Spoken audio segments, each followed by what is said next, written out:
Hello, students! Professor Cynic here. You know, I've been doing a lot of thinking about consoles lately. They were such an important part of my growing up. I remember waking up on Christmas morning and peeking down the steps, looking for the box that is just that size that might be the console you wanted, and just being filled with excitement when realizing it was and getting to play it Christmas morning. Oh, it was so great. I mean, except for that time that Dad was laid off from the thumbtack factory and we got a case of Wonder Bread and Silly String. That is until I sprayed my brother in the eye and realized it was actually WD-40. But anyway, I'm getting off topic.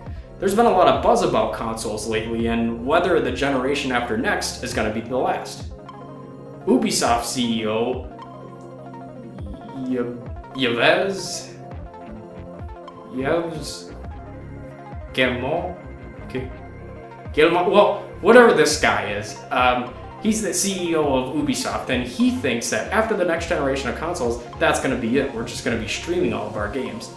I was a little bit skeptical about this, so of course I hit the books and did a little bit of research on my own. So controllers down, pencils up, class is in session. As the PS4 and Xbox One begin to approach the end of their life cycle, Nintendo, this doesn't involve you. Go in the corner and continue to eat your glue. The adults have things to discuss.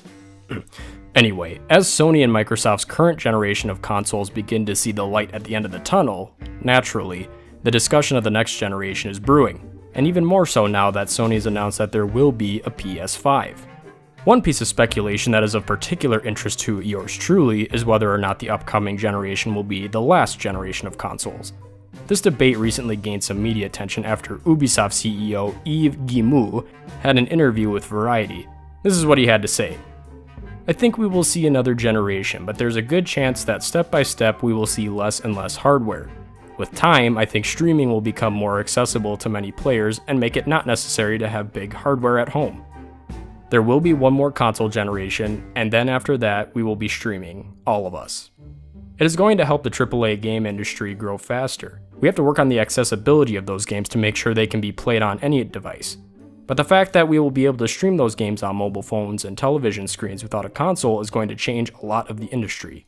This is a pretty big statement to make. In fairness, video game execs talk about shit that doesn't come to fruition all the time, but nonetheless, Yves seems pretty confident about this. And part of this statement has already been confirmed. Yes, there will be a next generation, but what about after that? Do I think this will be the last of the consoles? That's going to be a hard negatory from me, and I'll explain why. But before I continue, let's make a few things clear. Yves specifically mentions streaming as the reason for consoles' demise. If, after the next generation, Sony and Microsoft create a device that is made for streaming games, but still comes from them directly, I consider that to be a console, albeit not one that we're used to today. My counterpoints are based on the understanding that what Yves means is Sony and Microsoft, Nintendo, get the hell out of here, will not be making consoles, period, and that gaming will be accomplished on different devices like phones, laptops, third-party streaming devices, etc. And before we go into my points, let's have a quick chat about what Mr. Guillemot gets right with his statement. While I disagree that the next generation of consoles will be the last, there are some facts that would suggest that his claim holds some weight. First and foremost, it's clear that Yves has access to far more insider information than someone like me, though not for lack of trying. He is part of the conversation when it comes to the future of gaming that the general public just isn't. He probably has a pretty good pulse on the direction that the gaming companies, oh for fuck's sake Nintendo, not you, get out of here, are moving towards. And if he's willing to make a statement like that publicly, I have to imagine that it's based on some information that he knows and we don't.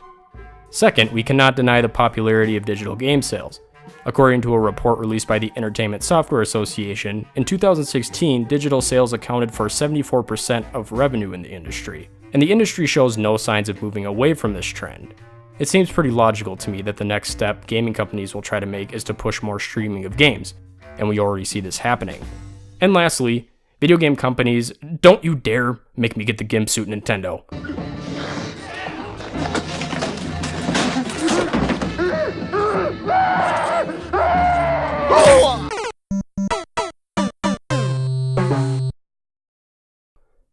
Okay, go! Lastly, video game companies, being businesses of course, are going to look at ways to cut costs. Streaming eliminates a major cost to companies, the production and sale of its consoles. It might come as a surprise to some of you that Sony and Microsoft sell their consoles at a loss. That is to say, the price we pay as a consumer is less than the cost that Sony or Microsoft pays to provide us with the console. This is not uncommon. Companies do this willingly with the knowledge that the money to be made is in software, not hardware. The hardware is the cow, and the software is the milk. Well, I guess the software is also the cow if it's headed to the glue factory. So those are some of the main points that bolster Mr. Gimu's statement. But what I have prepared for you are 5 counterpoints of my own. These points are working under the assumption that the last of the console generations will be in the form of streaming to devices like phones and home streaming devices like Roku's, etc. If Microsoft and Sony make their own devices to stream games from, I will still consider that a console. And with that, I do not think that this is the last of the consoles, and here's why. Point number 1. Less hardware means less hassle. One of the benefits of having consoles come directly from companies like Microsoft and Sony is that they are the experts when it comes to their consoles. And that's how it should be, they built the things. Anytime there's an issue with their hardware, or how their software is interacting with their hardware, they only need to look at a couple of devices to begin troubleshooting. I mean, think of it, let's say Microsoft had a console that had some kind of hardware malfunction. I can't think of any off the top of my head, but let's just say there was a red ring that caused your system to completely melt down. I mean, obviously a console with an issue that cataclysmic would never make it to market, but let's use it for argument's sake. It's probable that Microsoft only has a couple of iterations of the consoles to address the issue with. They are keenly aware of how the system works, and so they should be able to enact a fix fairly quickly. Microsoft only has to keep track of a couple consoles at a time. Same for Sony. If you look at this generation, each company had their first run of their console, and then a couple of mid-generational upgrades. Now imagine that consoles no longer exist, and perhaps games are streamed via third-party devices like Roku's, Apple TV, Fire Sticks, Chromecasts, RCA Wi-Fi streaming media player, a radish with a bunch of haphazardly placed wires that your Uncle Billy swears is safe. See, we start to have a problem. If Microsoft and Sony decide to get out of the console market, it means that third-party companies are going to have to pick up the slack to make streaming devices as the go-between for whatever game streaming services are created. I'm sure that Sony and Microsoft would work to create a set of recommendations or guidelines for these devices to make them run as smoothly as possible. Perhaps they would even require third parties to go through a licensing or approval process before the streaming app could run on their device. But what happens when issues start occurring with the devices? Maybe the Fire Stick is dropping frame rates consistently, or the Roku keeps freezing up on the dashboard, or Uncle Billy's radish is burning a hole in the carpet. Who will the consumers run to? It's going to be a messy game of pass the buck, and the person who suffers is you, the consumer, and your shag carpet. I do not look forward to the day that I get to spend an hour on Sony's customer service line because I can't get Skyrim to properly play on my Tamagotchi. Here's a real-life example of this problem in action that I have a bit of experience with. Have you noticed that phone apps typically come out for iOS before they do on Android? While there are many contributing factors to this phenomenon, one of the reasons iOS gets their apps first is because they have a limited library of Apple devices that are active in the market at one time. Think about it, there might be 3 or 4 phones that continue to get iOS updates, plus tablets and a couple of other gadgets.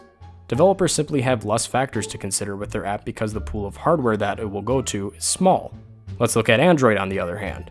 There are hundreds of different devices out there from a myriad of companies. They use different processors, different screens, utilize different settings. There's just so much to consider when building an app for Android because the pool of hardware is massive.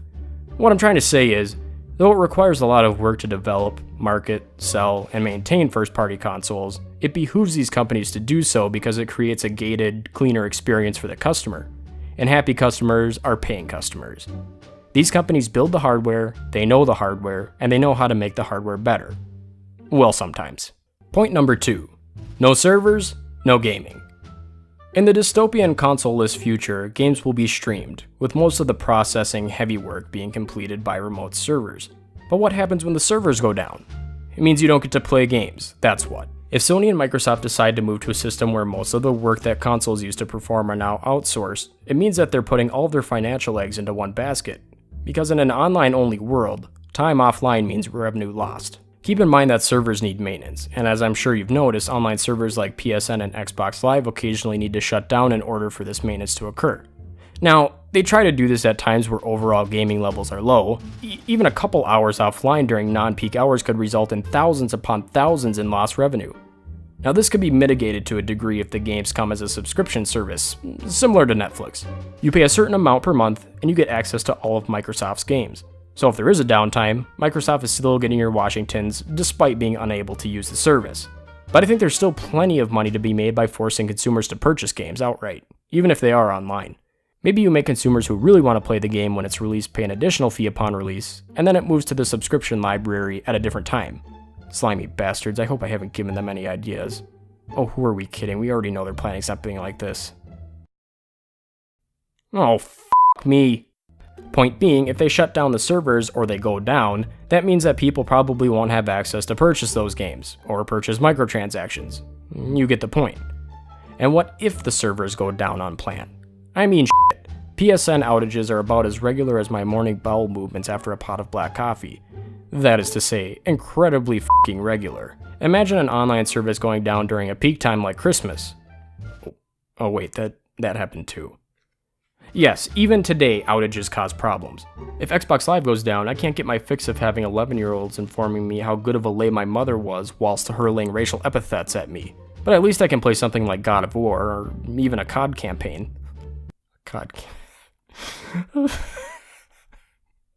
campaign. Sorry, can't say it with a straight face. Oh, COD campaigns. Why do they even bother with those? They know why we buy COD titles, and it ain't because of the campaigns. At least it hasn't been for a long time. Why don't they just give us the multiplayer and get rid of the single player? Oh. They are? Still full price? What? Are you f***ing kidding me? Point is, today, if there's an outage, you can at least rely on some offline experiences to hold you over. If everything is online only, any outages means no gaming. Maybe they'll come up with a solution where you can locally download some games in the event of an outage, but either way, I think it would be a pretty ballsy move to rely completely on an online service to deliver the product to the customers. And I don't know if companies are willing to take that risk, but that's also making the pig-headed assumption that video game companies assess risk before they do things. Point numero 3. There's still a place for physical software sales. Let's face it, physical software, well, physical media in general, is taking a lubeless pounding lately. Digital game sales now account for 74% of the market share, and it shows no signs of slowing down. So this definitely bodes well for Mr. Gimu's prediction. However, physical games still have a place. For now. First, let's consider the consumer. Yes, consumers are buying more and more games digitally. Admittedly, I'm one of those consumers. What? Space is pretty fucking limited in a hidden basement laboratory. But there are still gamers out there that like their physical copies. They like to collect them, organize them, display them. I imagine it brings a sense of pride having a nicely arranged gaming collection that you can show off to your friends and try to hide from your mother-in-law. And special editions of games help scratch that collector's itch even more. But what I think is an even bigger factor are the stores that sell those games. They have a vested interest in making sure that physical games continue to be made. I had a hard time finding an exact figure, but it seems that stores make anywhere between $5 to $15 per game purchase. Not a very sexy figure, but that's not the important thing. Where they make the money is getting you into the store in the first place.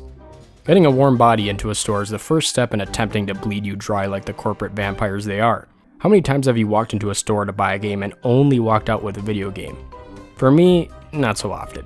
I usually end up dropping money on a bunch of other Doritos, Mountain Dew, C-Core laxatives, and God forbid if IKEA started carrying video games, I'd go in to buy Puyo Puyo Tetris and come out with the entire Kindenflirt set. But anyway, video games are a vehicle to bring you into the store. They have an opportunity to get you to buy more shit. I mean, look at GameStop. They've really been hitting this point hard by littering their store with shitty pieces of plastic. And if you like those shitty pieces of plastic, no judgment here. I've even noticed Target has started carrying gaming paraphernalia to encourage customers to spend just a little bit more than they bargained for. And these companies have power in the form of the green. I imagine that their financial power will be able to keep physical copies on the shelf for at least another couple generations.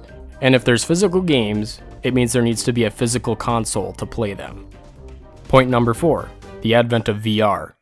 Now, I know that there's going to be a lot of VR naysayers out there, but I'm of the mind that VR gaming will become the norm in the future. Yes, it isn't quite up to snuff yet, but new concepts never are when they first come out. Let's take a look at the now standard twin-stick control scheme for first-person shooters, and pretty much all games that have camera movement. This wasn't a readily accepted concept when it first started cropping up either. Here's an excerpt from a GameSpot review on Alien Resurrection back in 2000. The game's control setup is its most terrifying element. The left analog stick moves you forward, back, and strays left and right, while the right analog stick turns you and can be used to look up and down. Too often, you'll turn to face a foe and find that your weapon is aimed at the floor or the ceiling while the alien gleefully hacks away at your midsection. Add to the mix a few other head scratchers, such as how the triangle button controls item and health use, and you'll be wondering how Sony let this get by without requesting a few different control configuration options. It's laughable to read this today, but back then it was considered poor design choice, and I haven't personally played Alien Resurrection, so I don't know how well the control scheme was executed, but VR is currently in that discovery phase. I think we'll look back and laugh at the remarks about VR being a fad.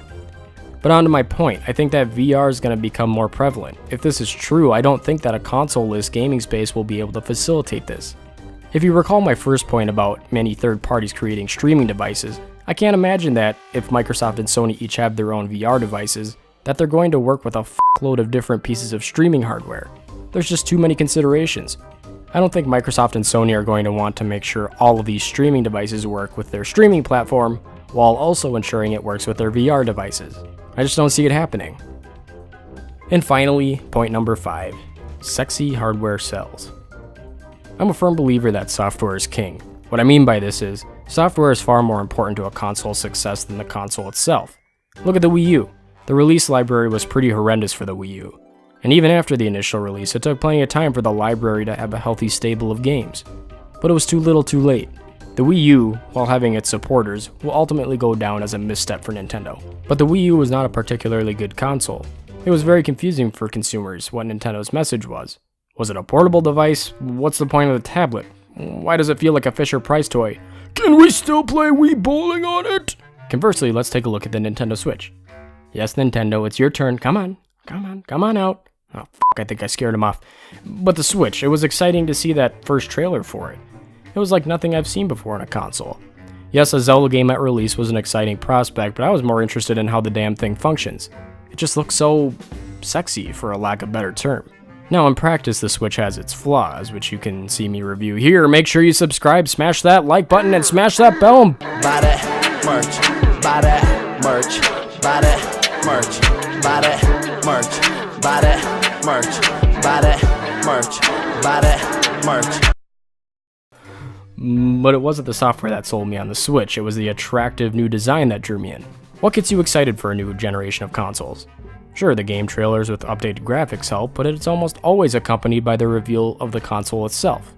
Consoles help build excitement, they invigorate an audience that might be looking for something new, even if the graphics and features aren't that much different. New is always exciting, and if there aren't any more consoles, how are they going to build that excitement? I think the idea of something new for consumers to get their hands on is enough to keep consoles around for a while. And students, that is why I believe this is not the last of the consoles. Admittedly, the odds are stacked against me. I'm keenly aware of this. But you know what? I am so confident in my prediction that I'm willing to have a wager. This goes out directly to you, Mr. Gimu. If, in fact, this is the last of the consoles, I shall give you an award. My prized belly button lid collection. Pretty impressive, isn't it? I only started the thing about a week ago. It needs a little bit more volume, but I figure in 2 console generations I should have this puppy filled to the top. Why belly button lint, you ask? Well, no doubt this lint is covered in my invaluable genetic material. With the correct tools, Mr. Gimu could create an entire army of Professor Cynics, or whatever he wants to do. Really, it's up to him. He's the winner at that point. Oh, and if I win, simple. Effective immediately, Mr. Gimu, you hand over the reins of Ubisoft to yours truly. I think it's a fair trade-off. And with that, students, I remind you to always stay cynical.